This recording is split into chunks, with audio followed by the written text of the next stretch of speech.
Hello investors, स्वागत है आपका हमारे चैनल इन्वेस्टमेंट के बाज़ार पर। वीडियो आ चुका है दोस्तों। ये वीडियो बेसिकली पूरा अकुम्स ड्रग्स के रिलेटेड रहने वाला है, क्योंकि लिस्टिंग करीब आ रही है अकुम्स ड्रग्स की और काफ़ी सारे निवेशक, काफ़ी सारे आईपीओ होल्डीज, अलॉटीज़ जो है यहाँ पर आप कह सकते हैं नाखुश रहते हुए देखने को मिल रहे हैं, क्योंकि ग्रे मार्केट प्रीमियम में काफ़ी बड़ा उतार चढ़ाव देखने को मिल रहा है। तो इस वीडियो में सारी आपकी डिटेल्स मिलने वाली है इस कंपनी से, एक एक बारीक डिटेल्स यहाँ पर हम डिस्कस करने वाले हैं कि अगर आप होल्ड भी करते हैं तो लॉन्ग टर्म में कैसा रिटर्न्स आपको ये कंपनी कमा कर दिखा सकती है और अल्टीमेटली लिस्टिंग कहाँ पर होगी। तो पूरे 3-4 पार्ट्स में ये वीडियो रहने वाला है। सबसे पहले हम ग्लोबल मार्केट्स पर डिस्कस करने वाले हैं, फिर ग्रे मार्केट प्रीमियम्स पर, फिर लिस्टिंग स्ट्रैटेजी पर और फिर दोस्तों कंपनी के लॉन्ग टर्म पर्सपेक्टिव पर। तो शुरुआत करते हैं बिना किसी देरी के साथ। डिस्क्लेमर, ये वीडियो सिर्फ एजुकेशनल पर्पस के लिए है, अपने एडवाइजर की सलाह लेकर ही खरीदारी या बिकवाली करें।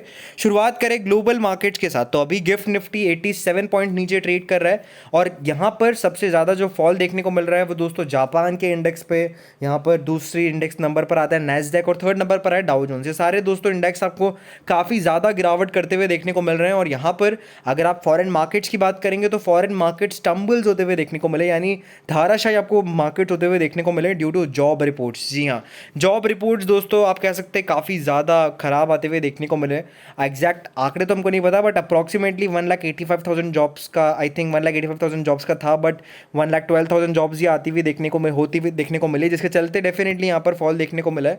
और यहाँ पर अब अगर अकुम्स की बात करेंगे तो बेसिकली अकुम्स की लिस्टिंग ट्यूसडे को होती हुई देखने को मिलेगी और इससे पहले अगर आप देखेंगे मार्केट्स काफ़ी ज़्यादा गिरते हुए देखने को मिल रहे हैं। फ्राइडे के सत्र में 270 पॉइंट्स के आसपास का कट अपने को निफ्टी में देखने को मिला है और अब देखना होगा कल भी अगर मार्केट 200-250 पॉइंट्स गिर जाते हैं तो वो काफ़ी ख़राब होगा अकुम्स ड्रग्स के लिए। बाकी शुरुआत करें यहाँ पर ग्रे मार्केट प्रीमियम के साथ। तो ये 3 अगस्त का आर्टिकल है जहाँ पर 110 रुपये का प्रीमियम था इस आईपीओ में, बट अभी डेफिनेटली ग्रे मार्केट स्लाइटली नीचे आ चुका है। बाकी शुरुआत करें आईपीओ की डिटेल्स के साथ। तो 1856 करोड़ का इशू था, फुल्ली सब्सक्रिप्शन वाला इशू था। जी हाँ, कुल मिलाकर 63.44 टाइम्स इस आईपीओ को भरा गया था एंड क्यूआईबीज ने 90 टाइम्स इस आईपीओ को भरा था। तो डेफिनेटली पैसा यहाँ पर भरपूर आता हुआ देखने को मिला था। आई थिंक 65,000 करोड़ के आसपास यहाँ पर आता हुआ देखने को मिल गया था। बाकी यहाँ पर अगर आप बात करेंगे आईपीओ की डीमैट में आपके शेयर्स की, तो आपके शेयर्स आपके डीमैट में 5 तारीख तक आ जाएंगे, यानी कल के दिन आपके डीमैट कंसोल्स में शेयर आ जाएंगे एंड रिफंड्स भी, जिनको अलॉटमेंट नहीं मिला है कल की तारीख में आपके रिफंड आ जाएंगे और फिर नहीं आते तो अगले दिन आप बैंक में जा सकते हैं। बाकी लिस्टिंग यहाँ पर 6 तारीख को होती हुई देखने को मिलेगी। जिन लोगों ने पहली बार अप्लाई किया है बता दूं, एनएससी और बीएससी दोनों पर आईपीओ लिस्ट होगा और लिस्टिंग 9:45 पर प्री ओपनिंग सेशन एंड 10 बजे अपने को आईपीओ जैसे नॉर्मल शेयर ट्रेड करते हैं वैसे शेयर ट्रेड करने लग जाएगा।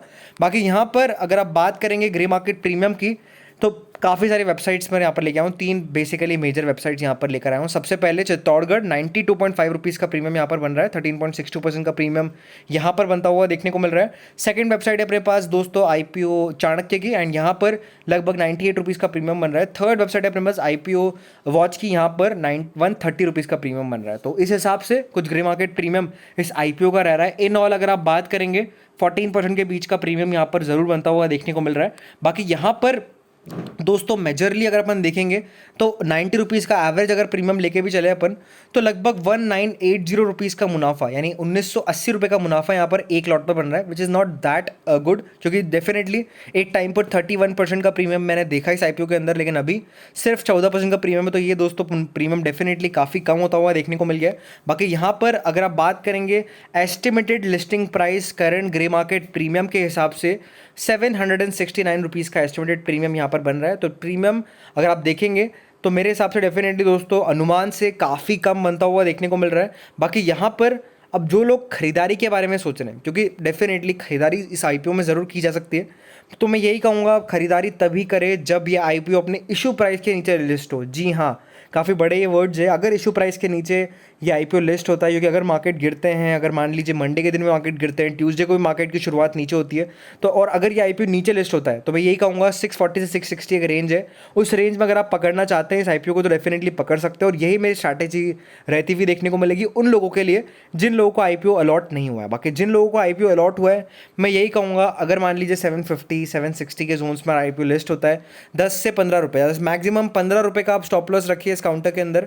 यानी कि अगर 765 पर IPO लिस्ट होता है तो 750 का आपका स्टॉप लॉस होगा, 750 पर आपको बेचना होगा। अगर 750 आता है 765 के बाद तो 10-15 रुपये का स्टॉप लॉस रहेगा। ट्रेल करते जाइए अपने स्टॉप लॉस को, इससे आपकी कैपिटल प्रोटेक्टेड रहेगी और आपको प्रॉफिट मैक्सिमाइज होगा।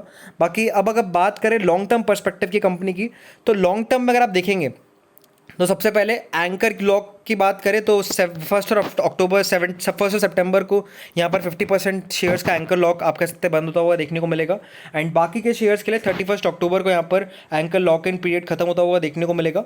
तो इस हिसाब से डेफिनेटली आप देख लीजिए, इस टाइम पर अमूमन दोस्तों गिरावट होती है, तो अब देखना होगा कैसे इन शेयर्स में एंकर लॉक इन खत्म होता हुआ देखने को मिलता है। बाकी यहाँ पर लॉन्ग टर्म पर्सपेक्टिव में अगर आप कंपनी की बात करेंगे तो काफ़ी सारे कंपनी के पास दोस्तों यहाँ पर बिजनेस रहते हुए। तो फ्रेंड यहाँ पर मैं वेबसाइट पर आ गया हूँ कंपनी की, इसलिए वेबसाइट सबसे ज़्यादा अच्छा रिफ्लेक्शन पता चलता है कि कंपनी का क्या कामकाज है। तो बेसिकली काफ़ी अच्छा कंपनी का कामकाज है। Largest India focused CDMO in terms of revenue, production capacity and client serve during the financial year 2023। तो ये दोस्तों बेसिकली कंपनी का काफ़ी अच्छा कामकाज है। और कुल मिलाकर कंपनी ऐसा नहीं है दोस्तों आपको FSSAI अप्रूवल्स लेती हुई देखने को मिल रही है, कंपनी अप्रूवल्स भी ले रही है, पेटेंट्स भी अप्लाई कर रही है, DCGI अप्रूवल्स भी ले रही है, कस्टमर सर्विस एक्सीलेंस में मिलता हुआ देखने को मिल रहा है और 49+ बिलियन यूनिट्स की फॉर्मुलेशंस पर कंपनी काम कर रही है। तो ये बहुत बड़ी बात है। अच्छा कंपनी का बेसिकली आप कह सकते हैं R&D यूनिट रहता हुआ देखने को मिल रहा है और 100 commercialise formations company already provide कर चुकी है। और कंपनी बेसिकली काफ़ी सारे बिजनेस पार्टनर्स है कंपनी के पास, जहाँ पर कंपनी एलेम्बिक के लिए काम करती है, Alkem labs, blue cross, Cipla, Dabur, doctor Reddy, नेहेट्रो हेल्थ केयर, इप्का लैब्स, ये सारी बड़ी बड़ी कंपनीज के लिए कंपनी कामकाज करती है। यहाँ पर आप सबके लोगोस देख सकते हैं। बाकी बेसिकली कंपनी के अंदर 4 या 5 एक्सपर्टाइज है, जहाँ पर कंपनी मैन्युफैक्चरिंग टॉप नॉच देती है, क्वालिटी टॉप नॉच है कंपनी की, इनोवेशन, रेगुलेटरी और R&D, ये सारे दोस्तों बेसिकली कंपनी के टॉप नॉच कामकाज है। And overall company pharmaceutical, API, nutraceutical and cosmetic and derma के अंदर मेनली अपनी प्रेजेंस रखती है। तो ये कंपनी का बिजनेस है और कंपनी का बिजनेस काफ़ी इंपॉर्टेंट रहता है अगर आप लॉन्ग टर्म के लिए कंपनी के अंदर खरीदारी के बारे में सोच रहे होते हैं। बाकी यहाँ पर अपन रेवेन्यू की बात करें तो 3694 करोड़ का रेवेन्यू था 2022 में और 24 में आया 4200 करोड़ का रेवेन्यू। 250 करोड़ के घाटे से कंपनी 79 लाख के प्रॉफिट में आई है, लेकिन क्वार्टर ऑन क्वार्टर बेसिस पर 100 करोड़ के प्रॉफिट से कंपनी 79 लाख के प्रॉफिट पर आई है। तो ये डेफिनेटली प्रॉफिट थोड़ा आप कह सकते हैं उतार चढ़ाव रहता है, बट ओवरऑल कंपनी का रेवेन्यू अच्छा ग्रोथ है। बोरोइंग्स भी 491 करोड़ की है, जो कि कंपनी डेफिनेटली अपने जो आप कह सकते हैं कंपनी का प्रस्पेक्टिव्स था उसमें कंपनी ने यही कहा था कि हम अपनी बोरोइंग्स को घटाते हुए देखने को मिलेंगे। इसके अलावा कंपनीज एक्विजिशंस करती हुई देखने को मिलेगी, general corporate purpose and funding बढ़ेगी, इससे कंपनी का कैपिटल बढ़ेगा। तो ये बेसिकली कंपनी का मेन मोटो है IPO के लिए। एंड ओवरऑल अच्छे फाइनेंशियल्स है, ROE लगभग 0.1% का है, ROC 3.37% का है। And overall I think so ये IPO लॉन्ग टर्म बेसिस के लिए अच्छा रह सकता है। तो जिन लोगों को मिला है लॉन्ग टर्म में भी अगर आप होल्ड करेंगे तो कोई हर्ज नहीं है कंपनी के फंडामेंटल्स देखते हुए। तो होप्स आपको वीडियो पसंद आया होगा। अगर आपको वीडियो अच्छा लगा हो चैनल को लाइक करें, शेयर करें, सब्सक्राइब करें। Thank you for this video.